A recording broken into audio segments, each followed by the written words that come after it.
ลิเซ่นะครับวันที่6 พฤษภาคม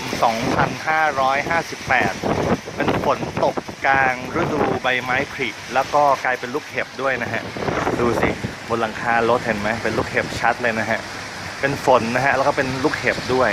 ไม่ใช่หิมะนะเพราะว่ามันหมดหน้าหิมะแล้วเป็นลูกเห็บ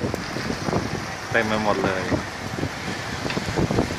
แต่ว่าลูกเห็บเล็กๆนะฮะไม่ลูกเห็บใหญ่เท่าลูกหินโดนหัวก็ไม่เจ็บเท่าไหร่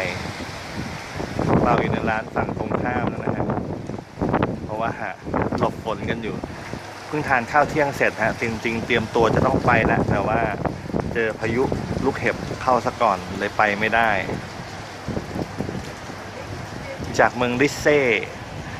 ประเทศเนเธอร์แลนด์ดูเคอร์เคนฮอฟกันเสร็จแล้วครับตอนนี้